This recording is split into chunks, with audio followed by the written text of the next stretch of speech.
Ou seja, a gente deu possibilidade dela respirar e vocalizar de uma maneira melhor.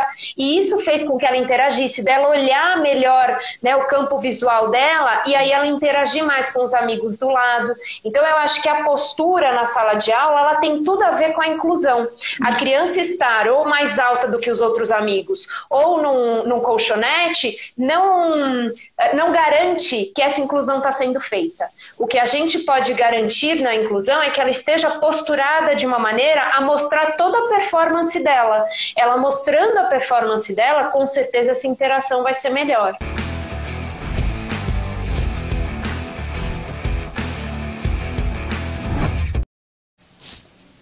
Olá, vamos começar mais uma live hoje com a minha amiga Daphne Herrera, e nós vamos falar sobre o brincar como uma inclusão. Então vai ser uma live muito interessante, muito importante para mim. Fiquei muito emocionada fazendo todas as perguntas, escrevendo. A Daphne chegou. Deixa eu botar aqui. Incluir a doutora, brincadeira. Tô incluindo. Olá, gente! Vamos começar nossa live de hoje, quinta-feira. Oi! Oiê! Tudo bem? Tudo bem, e você? Tudo! Ai, ficou lindo o fundo que você fez com as crianças. Você gostou? Adorei! Achei muito doido, amei que você botou a foto e vocês foram pintando.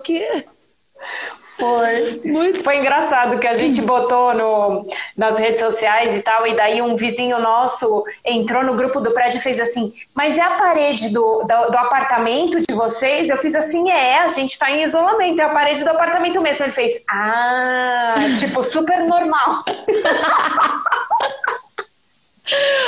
Ele pasmou, eu fiz: a parede do apartamento, lógico. Eu achei o máximo, mas eu falei: gente, eu acho que eu não tenho coragem de fazer isso, não. Ai, gente, não, mas coloridinho, a gente ainda botou um pisca aí pra dar uma alegrada. Tá lindo. O máximo que eu fiz essa semana passada, sábado, comprei um balde de tinta branca e começamos a pintar a parede da casa de branco. Eu vi vocês, suas pequenas, fazendo. Eu vi, vocês também pintaram também. De branco. E ficou péssimo, gente. O importante é mexer com a tinta, né? As crianças, o mais legal é mexer com a tinta. Muito bom. No dia seguinte, vamos dar outra mão? Elas, não, é muito cansativo, mamãe. Eu, tá bom. Essa parte tá ótima. Tá bom, tá assim. Deixa eu te apresentar, amigo. Bora. Hoje eu vou falar com a doutora Brinquedo, Daphne Herrera, pós-doutora pela Faculdade de Saúde Pública da USP, né? Doutora e mestre pela USP também, consultora do Brincar pela International Play Association Brasil, especialista nos temas adequação postural de baixo custo, inclusão escolar, intervenção precoce, escalas de avaliação e recursos terapêuticos infantis. Um currículo vasto, né?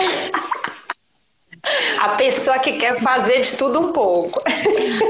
Mas se especializa e dá aula em tudo muito bem. É uma pessoa que a gente tem que olhar e seguir e ver o que está fazendo para poder fazer direito todo mundo. Imagina, eu agradeço, Gil, eu agradeço muito mesmo. Eu acho que é interessante como a gente vai também tendo a curiosidade de acordo com a demanda dos nossos pequenos, né? Então, por exemplo, aparece uma criança que tem uma demanda de um posicionamento diferente, que talvez a gente tenha que olhar de uma maneira super individual, né? Então, eu acho que essa forma da gente ir buscando também de acordo com a demanda de que os pequenos vão oferecendo pra gente, eu acho que é algo muito enriquecedor também, que a gente tem a possibilidade, assim, na nossa rotina, né? Então, no nosso dia a dia, de ter cada hora uma demanda diferente, e daí você vai criando opções também para outras crianças, né? Eu acho que essa rede também é bem legal da gente formar. Com certeza, porque como você atende, você vê a demanda não só da criança, como do pai também. Você consegue juntar esses dois, da família como um todo, e juntar para esse funcionamento da família ser mais lúdico, integrativo e biomecanicamente interessante para a criança ao mesmo tempo, né? Então, é isso que essa cadeira faz, né? Que foi um grande boom vídeo que a gente fez no Congresso. Nossa, foi muito legal. E foi super espontâneo, né? Foi aquilo traz aí, a gente vai conversando. Eu acho que quando a gente dá acesso, assim, à informação de uma maneira tão... Até falei pra você que os seus vídeos são assim, né? Parece que a gente tá na tua sala e que você tá conversando com a gente. Então, eu acho que é isso que faz com que as pessoas realmente vejam que é possível. Eu acho que tornar possível é tornar acessível, né? Então, a hora que a gente coloca que, olha, um papelão pode se transformar numa cadeira, e essa cadeira pode melhorar a questão visual, a questão auditiva, a postura, porque se você postura uma criança para o mundo também vai ver essa criança diferente. Então, aquelas coisas que a gente fala assim, poxa, a criança na escola, num carrinho de bebê, porque ainda não está bem posturada, num carrinho que vai dar esse posturamento para ela, e você chega, bota ela sentadinha na mesa com os outros amigos, e o amigo do lado pergunta, qual que é teu nome? Por quê? Porque se ela está posturada, ela é da minha turma. Agora, se ela não está posturada, os nossos olhares não se encontram. E o nosso olhar se encontrar é essencial para a interação. Eu preciso encontrar no olhar do outro para eu fazer a ponte, para eu começar a fazer essa interação, né? Então, eu acho que posturar é você olhar para o mundo e fazer com que o mundo olhe para você de uma outra maneira também. Eu acho que é dar uma possibilidade imensa de interação, de inclusão. Eu também acho que você falou agora da escola, eu achei muito interessante esse seu ponto, né? Porque a gente tem uma inclusão escolar. Então, a inclusão escolar, se a criança vai, ela é posicionada mais parecido com os amigos, eu tô falando de crianças cadeirantes, ou né? Vai ter uma inclusão e uma interação maior com esses outros amiguinhos em volta, né? Um reconhecimento maior, né?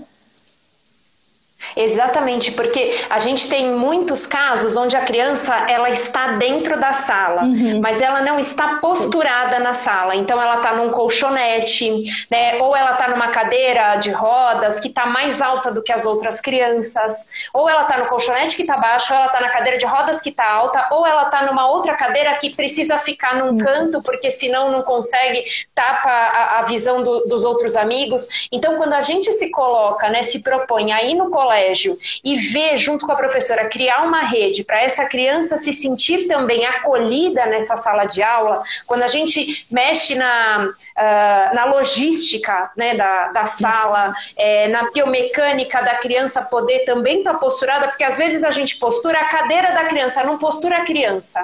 Mas não, é porque a cadeira dela não atrapalha aqui. Mas e a criança? Será que ela enxerga a lousa de onde ela está? Será que ela está escutando os amigos de onde ela está? Né? Então a gente acaba posturando a cadeira e não a criança. É super importante que a gente esteja presente na sala de aula dessa criança para saber se realmente a inclusão está sendo proporcionada para essa criança com todas as suas possibilidades, porque às vezes são essas possibilidades que diminuem muito a interação e a performance dessa criança, né? Então às vezes a gente já chegou em escolas e a professora falou assim, eu acho que tem uma deficiência intelectual, eu acho que tem uma deficiência cognitiva, e aí você postura a criança costuma passa a falar mais, passa a participar mais, aí a professora fala, poxa, parece outra criança, e a gente posturou essa criança, ou seja, a gente deu possibilidade dela respirar e vocalizar de uma maneira melhor, e isso fez com que ela interagisse, dela olhar melhor, né, o campo visual dela, e aí ela interagir mais com os amigos do lado. Então eu acho que a postura na sala de aula, ela tem tudo a ver com a inclusão. A criança estar ou mais alta do que os outros amigos, ou num colchonete, não garante que essa inclusão está sendo feita. O que a gente pode garantir na inclusão é que ela esteja posturada de uma maneira a mostrar toda a performance dela. Ela mostrando a performance dela, com certeza essa interação vai ser melhor. A gente mudou um pouco de assunto, mas eu queria continuar nesse, porque eu me... Como é o trabalho? Porque eu acho muito interessante o trabalho de inclusão escolar. E é um tema que a gente não fala muito. E aí você trabalha com isso. O que exatamente você faz com a inclusão escolar? E como você faz isso dentro da USP? Ou é particular? Ou é para escolas? O que é? O que a gente pode fazer como pais, irmãs, para ter uma inclusão escolar melhor? Tá. Esse serviço eu faço tanto do consultório, então de crianças que passam comigo, já está junto isso. Então visitas à escola, né? Então já está, porque eu preciso que essa criança, quando a gente fala do atendimento centrado na família, né? Do que a gente pode oferecer centrado na família, a gente está falando de todos os ambientes que essa criança está envolvida. Então a gente, por exemplo, tem uma rede de comunicação com os outros terapeutas. Eu estar presente na escola não é nada mais do que o trabalho que eu devo fazer. Isso daí deve estar incluso no meu trabalho, porque se eu posso contribuir com a biomecânica e o posturamento da minha criança dentro do consultório, eu posso contribuir exatamente com esses quesitos em todos os ambientes de convivência. Isso está muito linkado também a algumas crianças que não passam comigo, mas que chegam até mim por conta do projeto do papelão, e aí por muitas vezes fala assim, mas eu queria muito que tivesse a cadeirinha na escola. Beleza, para a cadeirinha estar na escola, eu posso fazer uma visita na escola? Pode, daí eu ligo, agendo, e aí eu acho assim, essencial que a gente dê a cadeirinha para a criança e que dê também essa orientação à rede de professores. Eu acho que os professores, eles sempre estão na ponta do iceberg para serem os mais criticados, mas são os menos apoiados por muitas vezes. Então, várias vezes a gente fala assim, não está funcionando a inclusão. Eu já vi algumas pessoas falando assim, não, mas eu vou ver que hora que a professora vai perceber que meu filho faz isso, isso, isso. Por que você não vai lá e conta para a professora? Por que você não vai lá e dá suporte para a professora, para o professor que está recebendo a criança? A gente encurta tanto esse tempo de até a descoberta, se a gente já tem essas dicas, poxa, vamos lá, vamos sugerir então que a gente trabalhe em conjunto. Eu tenho muitas professoras no WhatsApp mesmo para dar exatamente esse suporte, porque mais do que comigo, a criança está na escola. Então, se eu posso dar esse suporte na escola, por que não dar? Isso faz parte do nosso trabalho também. Então, também através das cadeirinhas, eu vou também na escola e falo, olha, é interessante que a gente faça assim, assim, assado. Às vezes, a escola é em outro lugar, a cadeirinha já foi para o interior, já foi para outros estados, eu entro em chamada de vídeo, né? Porque a gente sabe que agora está sendo mais utilizada a chamada de vídeo, mas não que a gente não usasse antes, né? Por muitas vezes a gente já fez chamada de vídeo e fez reuniões por vídeo. Então, isso já está sendo usado também há muito tempo. Eu já tirei medida por chamada de vídeo. Então, eu liguei por WhatsApp, a gente foi tirando as medidas, eu fui vendo se estava, né, mensurando no local certo e tudo, e bola para frente, né? Super fácil da gente também colocar isso de uma maneira tranquila da gente fazer. Isso não vai ser um impedimento. E eu acho que esse suporte com os professores é essencial, até para o olhar daquele professor, daquela professora, para o aluno, para a aluna. Então, quando ele chega e fala assim, nossa, mas ele consegue fazer isso? Pronto, eu já dei uma gama de possibilidade enorme. Porque se a professora agora vai investir mais, porque ela sabe que ele consegue fazer isso. E que, obviamente, dentro de uma sala de 20, 30, 40 crianças, ia ser muito mais difícil isso saltar aos olhos dela. Então, se eu posso lá e posso colocar uma lente de aumento para saltar isso aos olhos dela, eu dou muitas possibilidades, não só da criança estar mais incluída e estar melhor... ter um melhor investimento nela, mas também faço algo muito legal pelo professor, que é dar um estímulo para o professor, né? Que é dar um estímulo para essa professora, porque ele vai se engajar muito mais, porque ele está tendo um feedback positivo também dessa criança. Então, eu acho que a gente potencializar essa interação e dar essas informações para os professores é algo essencial, assim, e que eu faço com o maior prazer. A gente aprende muito, e uma coisa também, Ju, que eu acho super legal, quando a gente vai na escola, eu falo muito, viu? A hora que você achar que tem que cortar, você me corta. Depois eu tenho uma pergunta. Fala, quando você vai na escola... A professora também me fala assim, eu queria muito que ele tivesse uma melhor performance na tesoura, porque a turma tá fazendo tesoura e tal, e daí eu falo, então beleza, então também levo isso para o consultório, eu também levo algum movimento que a professora também me dá como demanda, e isso é muito legal, porque ali eu tenho um olhar voltado para a criança e vou ver a melhor estratégia de depois falar para a professora, olha, se você segurar no cotovelo, ele tem uma melhor performance na tesoura. Aí a professora vai, eu já tive algo de sucesso ali que eu compartilho com os professores. Então isso também ajuda muito a ter essa melhora de performance no colégio. E para a criança também, porque na realidade ela está fazendo uma coisa na terapia que ela faz no colégio, então a vontade da terapia vai ser até maior dela estar ali, né? Porque eu estava vendo um vídeo seu que você estava falando, não adianta, a criança, agora tem 10 anos, gosta de brincar de Pokémon. Mas o cognitivo dele é de 8 anos. Não interessa, a gente tem que falar com ele sobre coisas de 10 anos, né?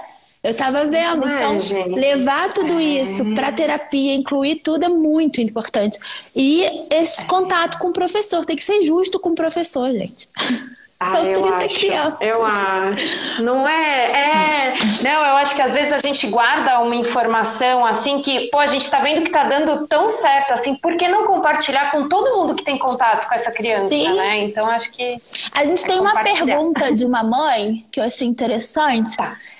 Que a filha dela é a Isa, que a filha dela tem diagnóstico de hipotonia sem diagnóstico, já engatinha e anda com apoio. Será que a creche iria ajudar em seu desenvolvimento? Com 2 anos. A gente tem que o modelo ela já faz, bastante coisa com 2 anos, se ela tem uma marcha com apoio, se ela faz o gato, né? A gente já tem posturas que estão proporcionando uma ativação bacana, tanto de uma extensão contra a gravidade, como também de um abdômen aí que está trabalhando para manter essas 2 posturas. É interessante a creche, porque quando a gente vê uma criança da mesma idade fazendo uma atividade, a gente também tem um incentivo maior visual de querer imitar. As crianças por si só, elas são excelentes imitadores. Então, quando a gente tem, né, um grupo que está fazendo, eu falo assim, você quer que uma criança bate o pé com o calcanhar? Bate o seu com o calcanhar na música. Na hora a criança vai olhar e vai tentar fazer isso também, né? Porque ela vai querer imitar. Então, eu acho que esse comportamento de imitação é super bem-vindo quando a criança está entre crianças da mesma idade, e isso é super disponível para ela na creche.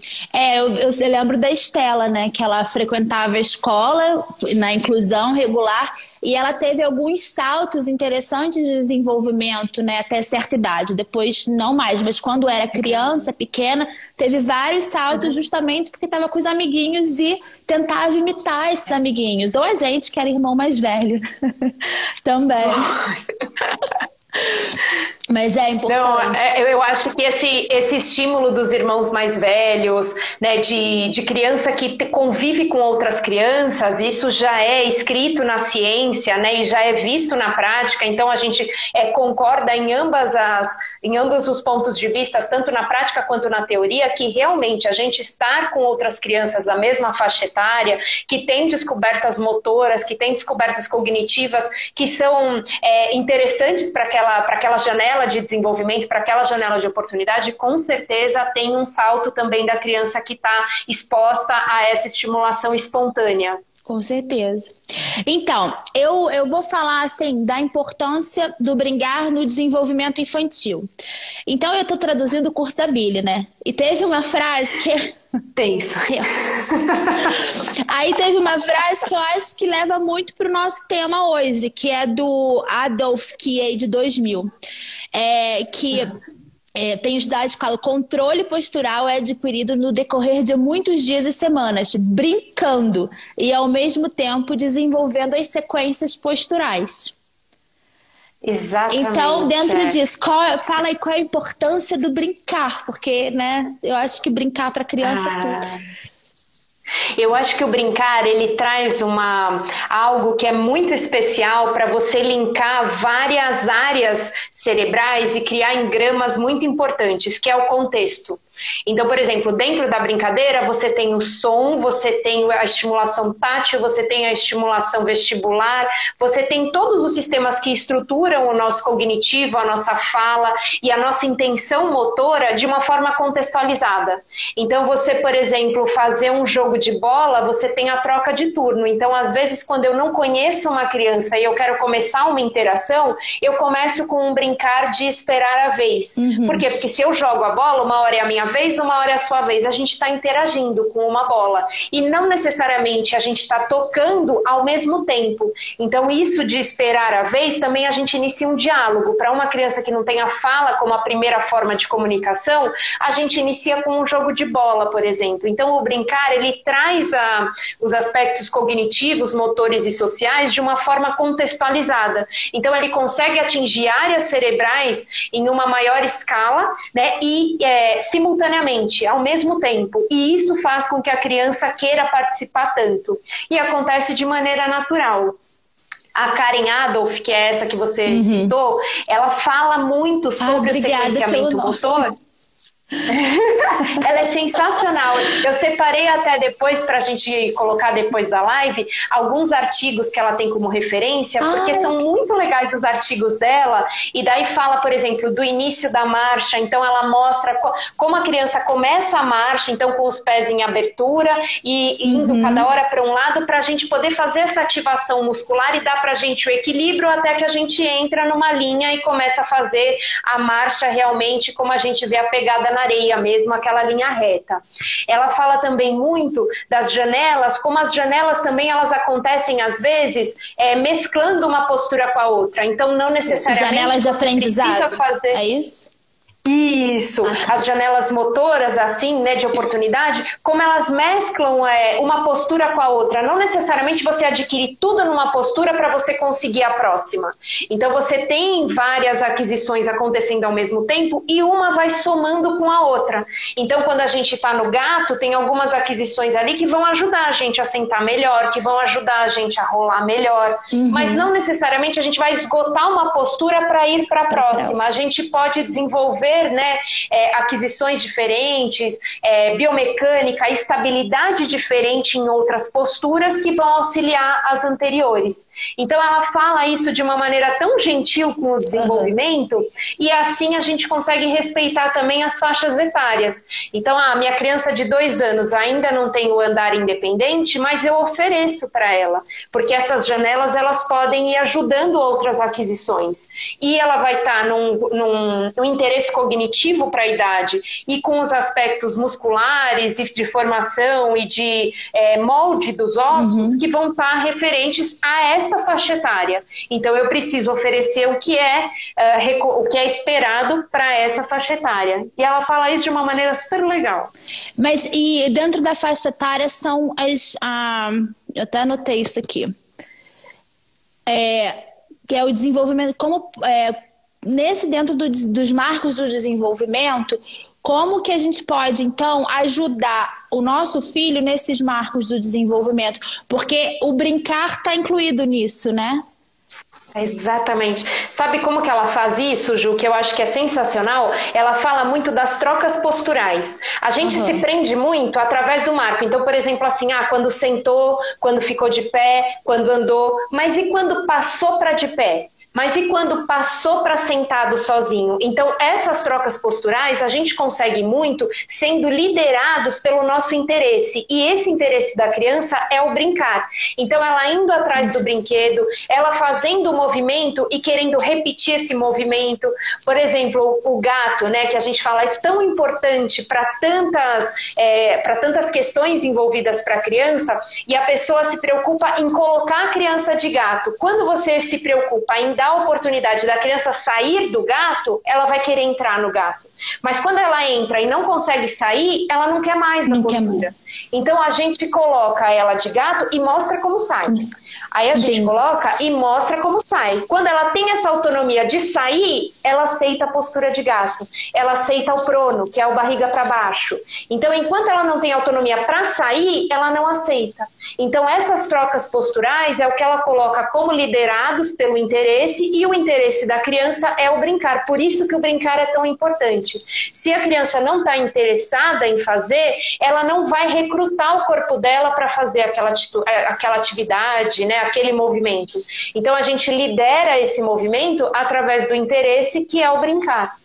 E como é que o irmão, eu tô falando por mim, assim, como é que o irmão mais velho pode interagir com esse irmão mais novo que é atípico? Como é que uma mãe pode fazer essa interação dos dois filhos brincarem juntos e ter, né, uma interação, assim, né? Como é que a gente pode fazer isso como mãe? Eu acho sensacional essa pergunta. O que eu tenho visto cada vez mais assim são os irmãos, quando eles veem que o irmão, né, que tem o desenvolvimento, talvez que não é aquele que tá sendo esperado para aquela idade, o irmão quer ajudar.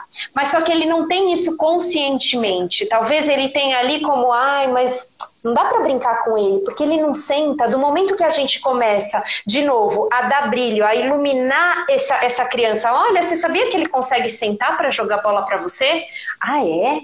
Então eu quero jogar bola com ele. E aí a gente vai começando a colocar uma lupa de aumento para cada conquista desse irmão pequeno ou desse irmão que pode ser até mais velho, mas que esse irmão não está conseguindo ver como ele pode interagir. Então a gente vai começando a fazer essa mediação.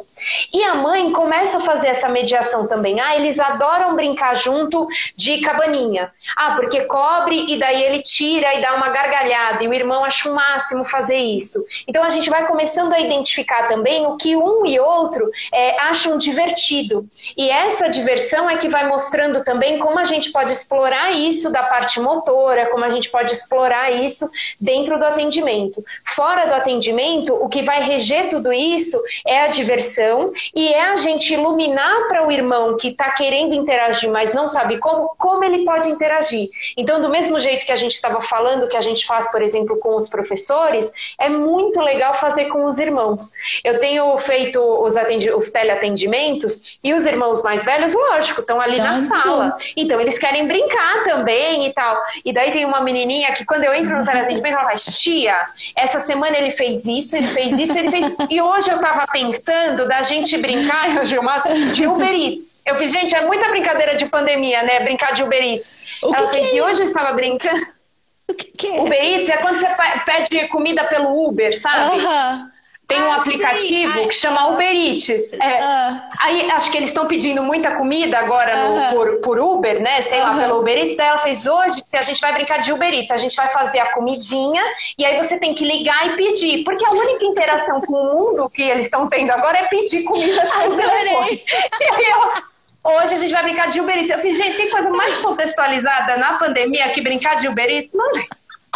E aí a gente começou a fazer essa brincadeira e ela me passa todo o relatório e tal. E daí eu falo, você já percebeu que ele tá fazendo isso?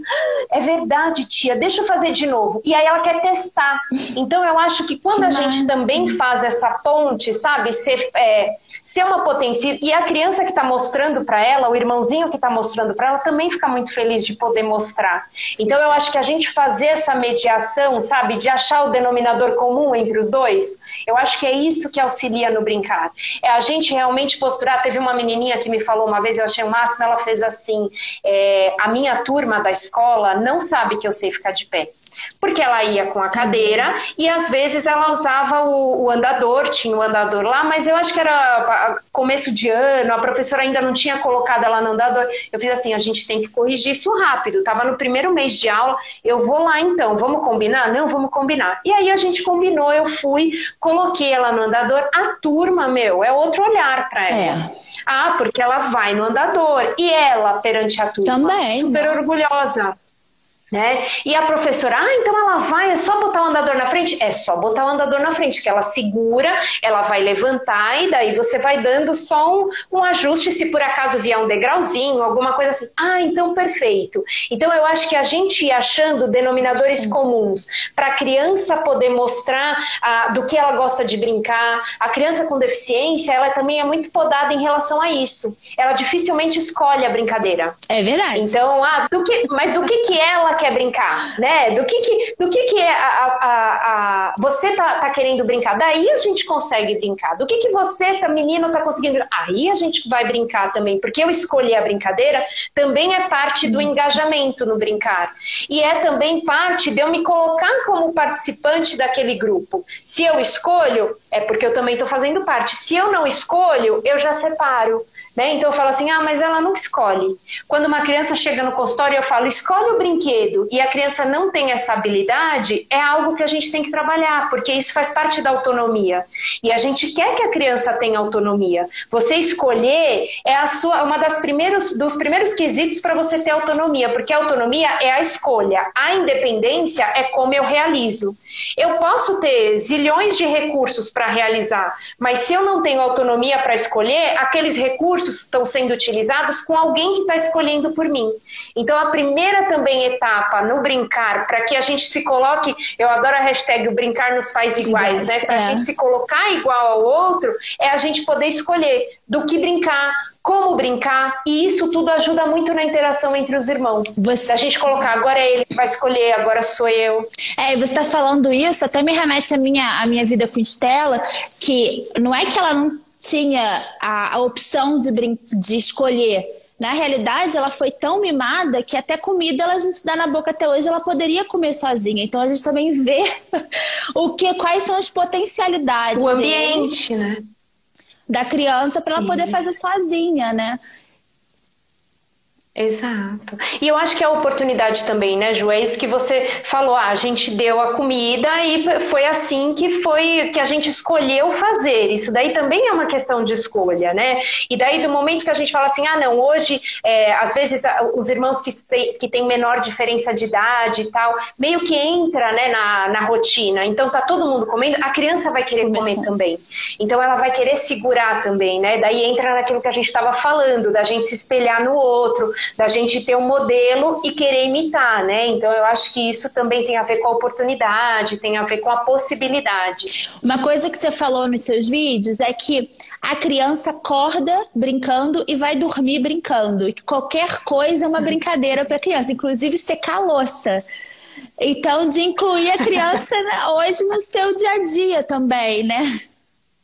Exatamente. Tem muitos pais assim que têm uma preocupação muito grande. Mas agora na pandemia a gente está todo mundo no mesmo lugar e tal. Como que a gente faz para ter brinquedo novo todo dia? Na verdade, o brinquedo ele não está tão linkado com a brincadeira.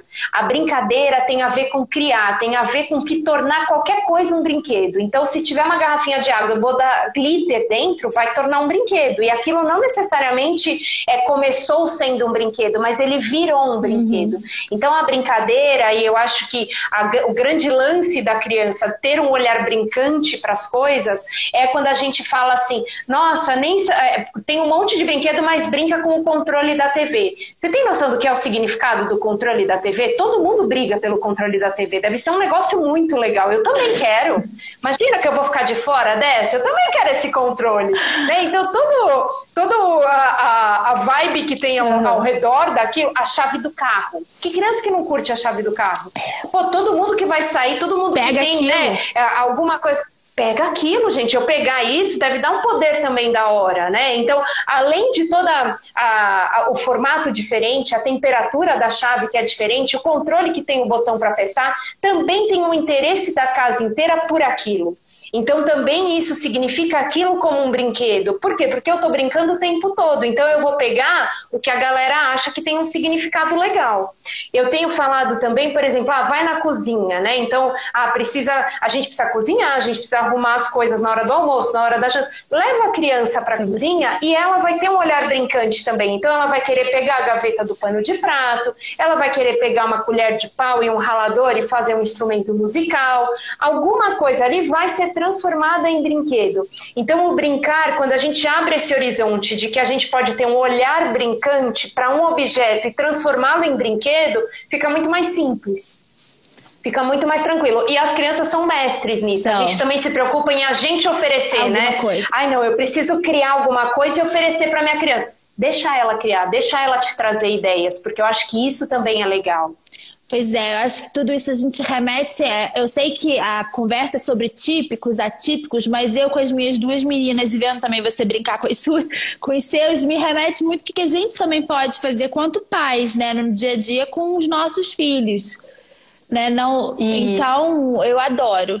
Eu acho que eu pego várias ideias suas e boto. A coisa do desenhar, que você fala que adora desenhar, eu também adoro. Então a gente fica aqui. Eu fico desenhando planta de casa e elas ficam comigo. Eu fico inventando planta da minha cabeça. Que demais! Olha, você acha, né? E quando a gente identifica assim, eu acho que uma brincadeira com os filhos é sensacional. Não é? Eu acho que a hora que a gente acha um brincar assim, que acolhe todo mundo e que, pô, a gente gosta de brincar disso, a nossa família gosta de brincar disso. Eu acho que isso é um baú de tesouros que a gente acha. Então, a gente poder achar esse baú de tesouros, eu acho sensacional. E em relação às crianças atípicas, uma outra coisa que na minha infância me marcou muito foi como a minha mãe incluiu a Estela pra gente. Ela é 9 anos mais nova que eu, e as dificuldades da Estela e a babinha da Estela, a melequinha, essas coisas, ela incluiu de forma lúdica pra gente como uma brincadeira. Quem limpa melhor a baba? Quem tira a maior melequinha? Essas coisas. Então, sensacional, né? Eu achei, isso marcou muito a minha vida. Então, para o pai que tem 2 filhos, né, o típico, fazer uma brincadeira, coisas assim que tire o, né? Porque, né, quem não é seu filho, você pode ter um nojinho. Então, você tirar esses nojinhos do seu filho em relação ao seu outro filho, eu acho que a gente pode incluir como brincadeiras isso também. Eu acho. E acho que isso é super saudável, assim, para qualquer criança, né? Teve um post que eu fiz faz um tempinho já que eu falava aqui, que a nossa família gosta muito de pum, a nossa família gosta de catota de nariz, porque, se tá saindo, tá legal. Agora, se a gente fica, né, com aquele pum preso, com aquela catota aqui, a criança fica com dificuldade de... Não, aqui a gente gosta de que saia isso daí tem que ir pro universo, não tem que ficar da gente. E eu acho que se a gente naturaliza isso, eu acho que fica muito mais fácil. Porque daí você, poxa, olha, meu amigo espirrou, isso daí não vai ser um problema. Você quer um papel? Fica muito mais natural. Hoje então, é mais ou menos, né? Você sai correndo se alguém espirrar. Isso é verdade. Se tiver de máscara, tudo bem. Mas a gente de repente assim endemonizou isso de uma tal maneira, né? Não pode fazer isso, não pode fazer tal barulho, não pode fazer tal coisa.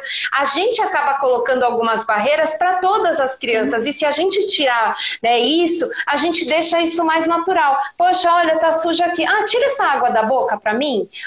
Coloca isso. A gente naturaliza isso, né? Então, de novo, se a gente coloca até isso na escola, porque na escola a gente vai ter uma maior exposição a outras crianças que talvez não tenham essa conversa em casa.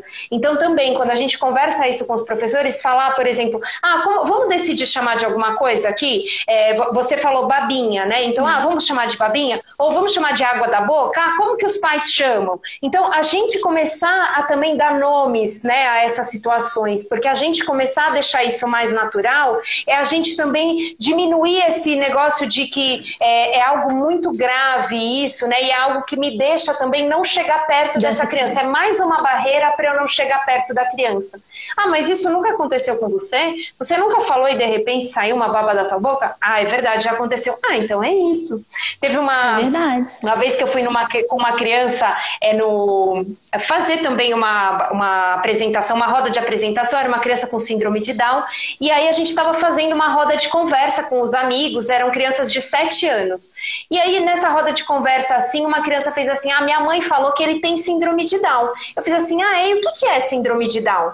Ela fez assim, não sei, eu acho que é... E aí ficou assim, eu acho que é igual ele. Aí eu fiz assim, é igual ele. E você é quem? Eu sou fulana de tal. É igual você. E você é fulana de tal. É igual você. Então passou a ser uma característica da pessoa, mas não que a gente tem que definir isso de alguma maneira. E daí uma hora fez assim, virou depois acabou virando uma característica, ele fez assim, mas ele corre bastante, porque na hora da educação física ele gosta de fazer o gol, e daí ele corre com a bola e tal. Aí um outro menino fez assim, meu primo também corre, será que ele tem síndrome de Down? E olha como virou um negócio assim, né, de tipo, é mais uma característica, não é o que define a pessoa, né? Então eu não tinha por que ali definir características de uma criança com síndrome de Down para crianças com 7 anos. Ele também, além de tudo que ele tem também a síndrome de Down. E isso acabou virando ali, daí os professores falaram, nossa, a gente achou que fosse ser algo tão enorme, e poxa, ele é isso, é isso, é isso, é isso, é isso, e também tem a síndrome de Down. Então eu acho que o jeito como a gente leva, né, o jeito como a gente nomeia tudo isso é super importante. Eu acho que nomear o que está acontecendo, né, e naturalizar o que está acontecendo, eu acho que é o que mais tem. E às vezes também o pum, né, sai um pouco mais alto, você fala assim, ai, como diz o Shrek, melhor para fora que para dentro, né? O Shrek fala isso, pô. Melhor para fora. Você já teve cólica de pum? É horrível, né? Então, pô, melhor para fora que para dentro. Naturaliza. Eu acho que é isso que falta. A gente naturalizar algumas coisas que as pessoas falam que é tão, né, tão horrível de se fazer, mas quando não acontece, a gente fica mal, a gente não fica saudável, né? Então, eu acho que é um sinal de saúde. É o jeito que a gente olha. E a inclusão, eu acho que está fazendo isso hoje com as crianças, porque, por exemplo, tudo bem, as minhas filhas nasceram com a Estela e com todos os amiguinhos da Estela, que são crianças com necessidade especial. Então elas não veem a diferença que outras crianças veem. E o mais legal é que as amigas da Catarina, que conviveram com a Estela desde criança, desde que tem 1 ano e meio de idade, também não veem. Hoje limpam a baba de Estela. Que legal. Então essa inclusão naturalizou. É muito importante. E se levar isso para sua família com o seu filho, os 2 filhos que você tem, né? Eu acho que vai trazer para o futuro do seu filho, vai ser muito melhor para ele incluir o seu irmão com os amiguinhos e tal. Eu acho Exatamente. E tudo vem através da brincadeira. Não é, gente? A hora que você bota o brincar no meio de tudo, você faz realmente que todo mundo se sinta bem ali, né? Eu falo, brincar, ele é tido hoje tanto pela Academia Brasileira de Pediatria, como pela Academia Americana de Pediatria, como um indicador de saúde. Se uma criança não está brincando com outra, essa criança não está saudável, ela está doente. Então a gente precisa também ver, não tenho brincado. Quantas famílias a gente chega e fala assim, qual que é a brincadeira preferida do seu filho? Não, meu filho não brinca porque ele não senta. Olha como a gente atrela tudo à postura, né? Então, não, mas peraí. Aí a gente coloca essa criança sentada, essa criança imediatamente pega o brinquedo na mão. Fala, nossa, mas ele nunca tinha pego o brinquedo na mão. Por quê? Porque se a criança ela não tem a habilidade de se colocar, né, interagindo para o mundo, até os próprios familiares, os próprios cuidadores, o núcleo familiar que está ali, talvez não invista. Não por nenhum desvio de atenção a essa criança, muito pelo contrário, mas por estar protegendo essa criança e talvez não colocar um desafio dela vencer essa postura e colocar a interagir com o mundo. Então, do momento que a gente também postura essa criança, os pais também enxergam essa criança de uma outra maneira. Então, eles falam, nossa, é verdade, agora ele coloca a mão no brinquedo. Se a nossa mão não está no nosso campo visual, ela não existe. Principalmente quando a gente está ainda se constituindo, né, como percebendo quem a gente é. Então, a hora que essa mão vem para o meu campo visual, ela existe, eu posso brincar. Do momento que ela não está no campo visual, ela ainda não existe. Então, por isso que essa postura também é super interessante, para a criança também se posturar para o brincar. É a questão da visão, né, que você falou no início. Que se eu estou vendo o mundo, se eu estou só deitada, eu estou olhando para o teto. Mas se eu tô sentada, eu tô olhando pro mundo, tô interagindo com o meu olhar. Então isso muda muito. Tem até uns posicionadores agora de cabeça, né? Pra cadeira de roda, que são até interessantes para as crianças, né? Conseguirem ter essa visão melhor de mundo. Nossa, com certeza. Teve uma criança, uma vez que a gente fez a cadeirinha e não deu conta ainda, a criança ainda estava com muita flexão, assim, ela não conseguia vencer a gravidade, e aí a gente colocou sabe aqueles apoiadores que a gente vai às vezes viajar? A gente colocou ao contrário. E a criança na hora abriu um olhão assim, a mãe fez assim, nossa, ela nunca abriu esse olho desse jeito. E a criança pôs assim, por quê? Porque ela estava com outro olhar para o mundo. E às vezes a gente fala, não, mas vai colocar, né, vai fazer pela criança. Não, a gente precisa primeiro que ela se acostume visualmente, daqui a pouco a gente vai tirando e essa criança vai conseguir manter isso pela acomodação visual. Porque se a gente não dá essa oportunidade para ela, ela fala, para que eu vou levantar daqui? Então, a hora que a gente dá essa acomodação visual, eu também proponho para ela, né, eu também proporciono para ela que ela consiga depois usar a visão como um recurso para se manter também ativa, né, e posturada na gravidade. Você dá uma estratégia antes, depois você tira a que ela tinha anteriormente, né? Exatamente, porque daí você faz com que ela utilize, que ela recrute a musculatura, porque você já alinhou. Uhum. Então você alinha, aí você retira e aquela criança consegue manter. Daqui a pouco ela pode cansar, porque isso também é exercício, né? Uma atividade que a criança vai se colocando até que ela consiga fazer sem o gasto tanto de energia. Então daqui a pouco você coloca de novo. Agora você nem colocar a criança posturada, ela nem experimentar, a Karen Adolph fala muito disso, que quando a gente vai para uma outra postura, a gente vai primeiro estática e depois a gente vai em movimento. Entendi. Então primeiro a gente experimenta o de pé, depois a gente anda. Primeiro eu experimento o gato, depois eu engatinho. Uhum. Primeiro alguém me leva para sentar, depois eu sento e tento me deslocar para o lado para pegar o brinquedo. Então essa experimentação estática da postura é algo que predispõe a criança a poder se movimentar depois nessa postura, a poder ter autonomia e independência nessa postura. Tem uma pergunta aqui da Thaís. Quais as dicas de atividade para treinar controle olho-mão? Minha mocinha tem uma dificuldade de olhar para as mãos. Quantos anos ela tem? Vê, né? Porque acho que depende. Não sei. Vai falar. Depois ela fala alguma coisa. Eu acho legal a gente começar inicialmente por aquilo que a gente falou. A mão tem que estar no campo visual. E às vezes a gente diminuir aqui um pouquinho, né, esse contorno de movimento, a gente contornar para a mão ficar próxima uma da outra, vai fazer também toda a diferença. Porque senão também a gente coloca, não, mas a mão tá aqui, ó, mas a mão ainda não tá no meu campo visual, porque às vezes é uma criança que ficou muito deitada e o visual dela ainda tá muito elevado. Uhum. Então a gente tem que primeiro, né, colocar um pouquinho mais para baixo o visual dela e aí ela vai achar a mão.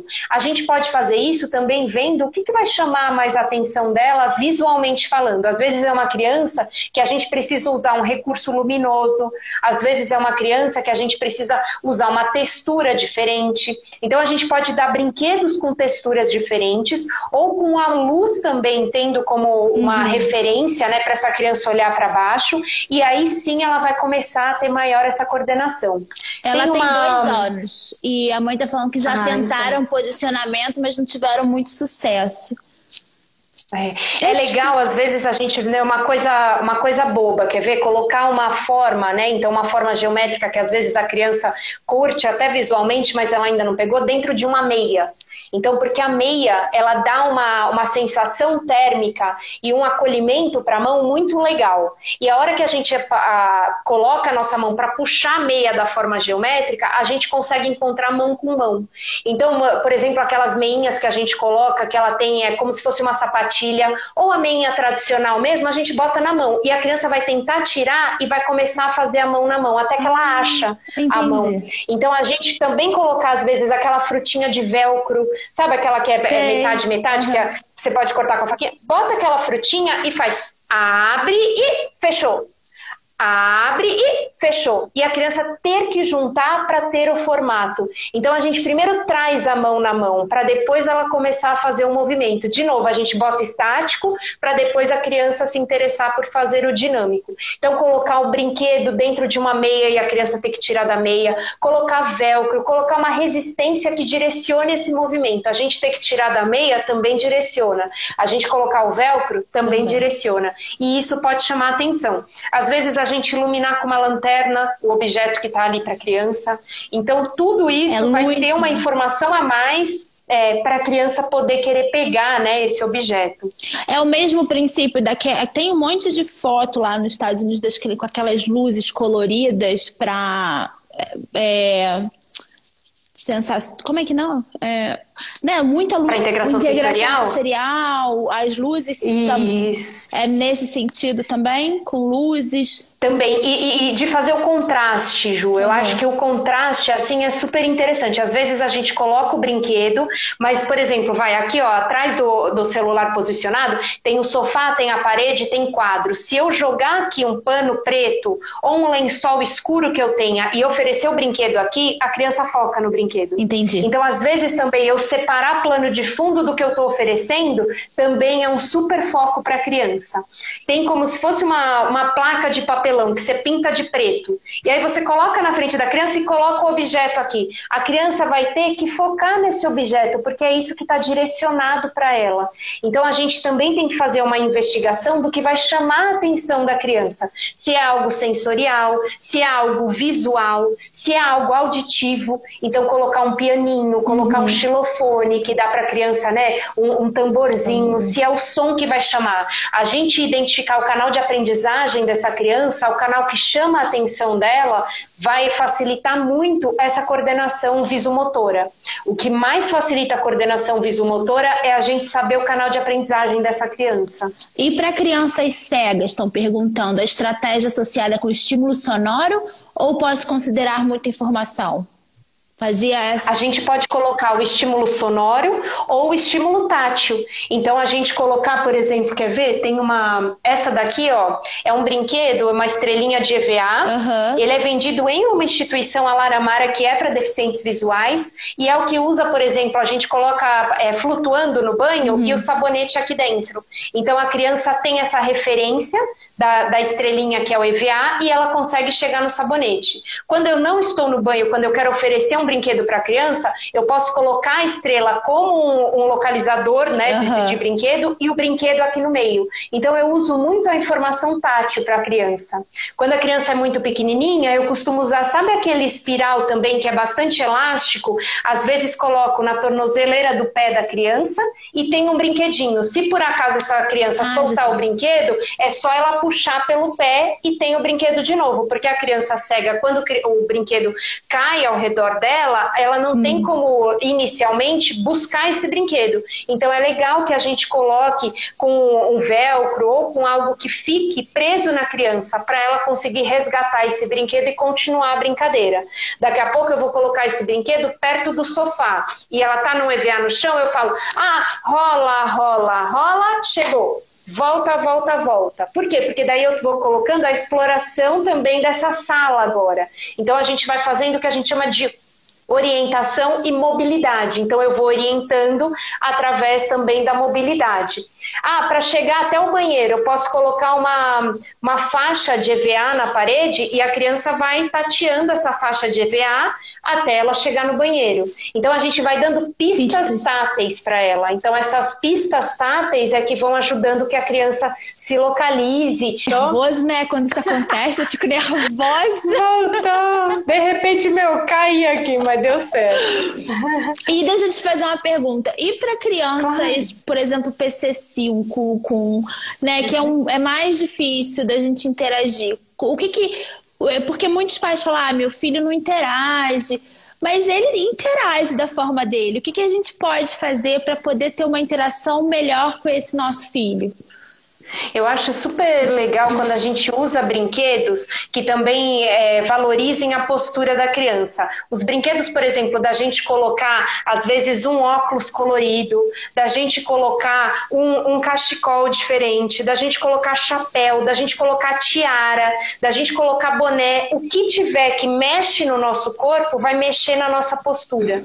A gente se colocar em frente ao espelho, porque a nossa percepção também está alterada quando a gente tem uma condição motora que também tem uma funcionalidade que está diminuída, que está mais comprometida, o nosso sensorial também está comprometido. Então essa pista também da gente estar na frente do espelho e a gente fazer uma atividade onde a gente toca com a nossa mão e daí tem uma massinha e a gente faz um formato no espelho e tira. A gente coloca a nossa mão no espelho e faz um adesivo e tira o adesivo. Por quê? Porque daí a gente fecha o nosso plano aqui para a gente planejar a nossa ação e eu chego em algo e volto. Eu chego em algo e volto. E isso me ajuda a participar mais. Por quê? Porque eu tenho menos distância para eu poder planejar o meu movimento. Entendi. Os brinquedos são os brinquedos que a criança tiver a fim de brincar. O que é interessante? Que ele esteja disponível para a criança frente à condição que ela tenha. Então, se a gente precisar colocar, por exemplo, ele ama o piano, ele ama os cards do Pokémon, igual eu tinha falado da outra vez, a gente pode colocar com velcro. Então, a gente pode colocar uma mesa com velcro, e daí essa criança tira, né, as figuras. Ela coloca, eu quero fazer uma história com adesivos. Ela vai colocando o adesivo, e aí depois o desenho pode ser a bola do sol. Então a gente vai facilitando essa representação, esse significado, né, do brincar ali. Mas a gente não deixa de brincar e não deixa de acolher do que a criança quer brincar. Às vezes a criança vai te trazer que ela quer brincar de fazer uma comida. Legal, então vamos pegar massinha. Vamos amassar essa massinha mão com mão, depois mão na mesa, depois mão no espelho. Eu já dei 3 amplitudes diferentes e ela está fazendo uma pizza.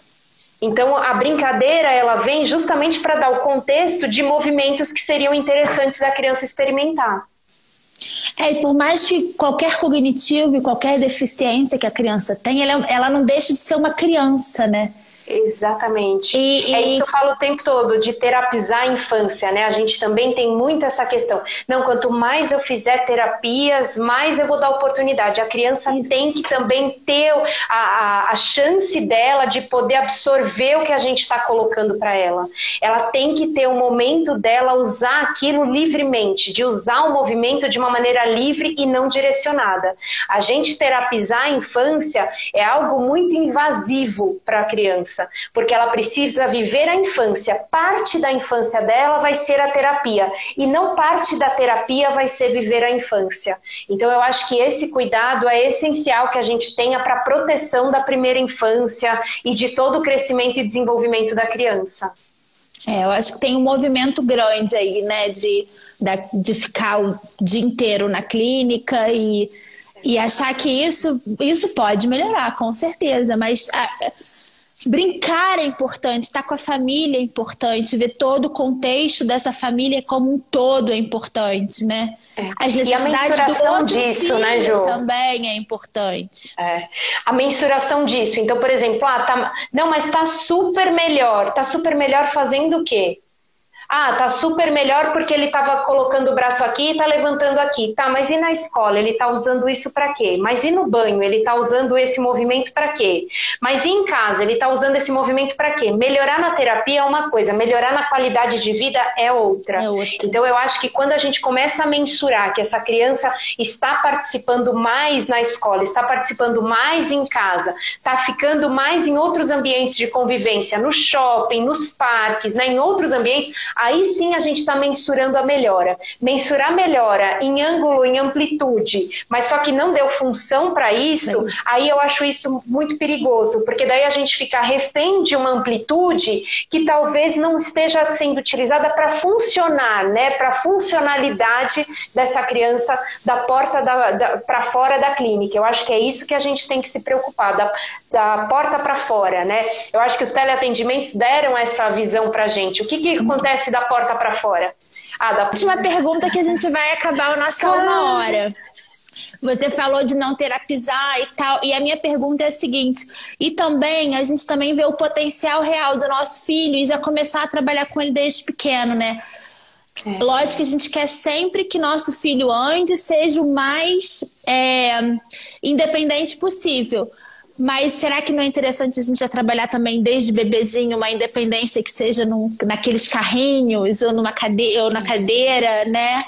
Também dar oportunidade, eu acho que na faixa etária que é esperada aquela postura. A gente utilizar as janelas de desenvolvimento, as janelas de oportunidade como referência para saber o que a gente tem que oferecer como oportunidade para os pequenos é essencial. Não é a gente estimular, a gente usa muito a expressão estimulação precoce, porque em inglês é assim que é chamado, e quando a gente fala da pesquisa e tal, a gente pega em early intervention, mas a gente estimular de uma maneira essencial, a gente saber que essencialmente nessa idade é legal que a gente ofereça essa oportunidade para a nossa criança, isso ajuda muito a gente a saber o que oferecer naquela faixa etária, porque o nosso pequeno vai estar pronto para aquele oferecimento, porque a janela de desenvolvimento dele vai estar pronta para isso. Se ele tem autonomia, se ele escolhe estar ali, a gente está na janela do desenvolvimento. A independência a gente coloca com os recursos auxiliares. Então, os recursos auxiliares vão promover aquela autonomia e aquela independência naquela faixa etária. Amiga, a gente tem 1 minuto e meio. Então, caramba! Foi muito rápido. É porque quando é bom, as coisas passam rápido, é incrível. Que bom! Eu quero te agradecer muito. Imagina. A gente tentou fazer isso algumas semanas atrás. Infelizmente, eu tive um imprevisto na minha vida. E eu quero te agradecer por todo o carinho que você me deu nessa semana, que foi muito complicado. E por ter se disponibilizado estar aqui hoje comigo. Você é uma pessoa super importante. E incrível. Eu amo seu trabalho, adoro seu cabelo rosa, adoro você brincando com suas filhas. Hoje eu botei o rosa hoje para ele ficar bem, rosão mesmo. Falei, hoje a Ju merece um pink. Tenho uma vontade de fazer isso. Então, muito obrigada. E, por favor, despeça do pessoal. Vai estar no IGTV a live, para quem quiser ver, depois vai pro YouTube. Então, quem quiser ver, pode também seguir a Doutora Brincadeira, por favor. Perfeito. Eu agradeço muito. Você sabe que a admiração é totalmente recíproca. Eu acho que a gente conseguir falar de uma maneira simples e acessível é o que a gente vai conseguir atingir o maior número de pessoas para fazerem com que a infância seja realmente aproveitada do jeito que ela merece ser aproveitada, né? Então, por todos, pela família inteira. O que eu posso falar para todo mundo é que divirtam-se muito, porque é isso que vai fazer da infância memorável para todos nós. A gente tem sempre uma memória que fica no corpo da nossa infância, né? Então, às vezes um cheiro, um gosto, uma pessoa que toca e fala, nossa, eu senti